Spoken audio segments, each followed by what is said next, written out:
So, one of the least hottest takes in a world filled with only the hottest of takes would be the opinion that the modern landscape of news is, not so good. Whether it be the feeds filled with sensationalist headlines, squeezing every ounce from a story to supply the beast that is the 24-hour cable networks, or simply just not being news. So why does this happen? I could go on a long rant about how opinion pieces and inflammatory headlines create more engagement, how multinational conglomerates always have some motive in spinning the news, but I don't think I need to, because at the end of the day, the biggest issue is the fact that clicks get cash, and bad stories will bring those clicks.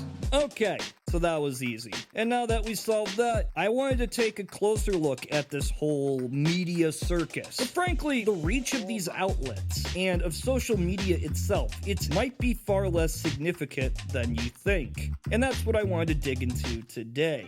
First off, none of these corporations actually do journalism, because these corporations do not follow the standard code of ethics that you would expect journalists to abide by, maintaining objectivity in reporting. This means opinions are not journalism, neither is spinning a news story to fit a political ideal, and reporting only the news that suits a specific agenda also would break this ethical code. With countless sources to provide the news at any given moment, you need something more than self-respect to stay on top. This would be crisis. But we're not always in a crisis, not a crisis that would grab the average person. This means there's incentive to create widespread sense of crisis at all times. Nowadays with 24-hour news, it can seem like these corporations are somehow an essential, if not definitive, source for information. Well, in reality, these networks actually have far less viewers than you might think. How many people do you think watch cable news regularly in the United States?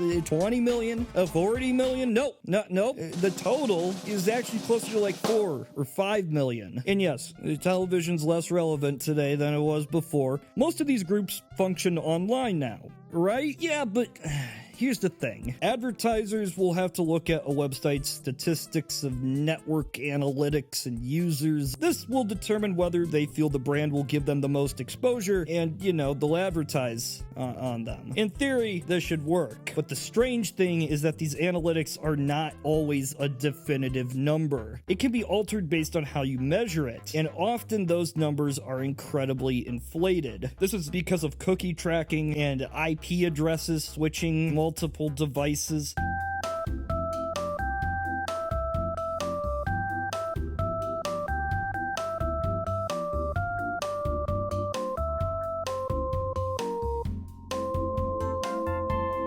This is a very widespread issue, and it's why a website that can claim millions of daily visitors can have such low engagement levels. I know probably a lot of you don't even go to these websites. You get your news through social media. But this whole problem of false user numbers and clicks, it gets so much worse when you move to these platforms. Facebook claims that this is how many monthly users they get. That's a large-ass number. But then when you start looking at usage of the platform, the number of bots that are deleted on a consistent basis, it starts to make you question whether half the world's population is actually using Facebook. A good representation of how big these issues can be is 9 million messages are sent in an hour on Facebook, but 60 million friend requests are sent in that same amount of time. This is not how that works. These are not real people. Twitter has a similar issue. 80% of all tweets come from 10% of users. The engagement levels on these news Twitter accounts is absurdly low considering how many followers they have.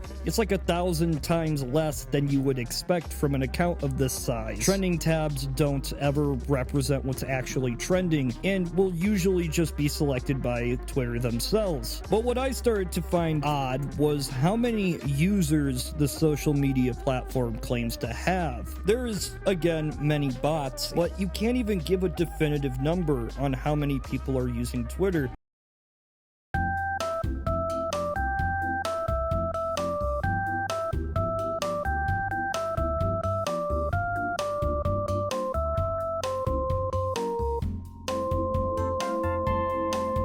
Now, the worst of these might be Reddit, and this is mostly because we do have better numbers. Of course, Reddit is kind of garbage, has rampant censorship of stories, Chinese funding, and just a few mods control the entire platform. And those global users, it's cited as 430 million. But looking at the individual country data, this doesn't add up.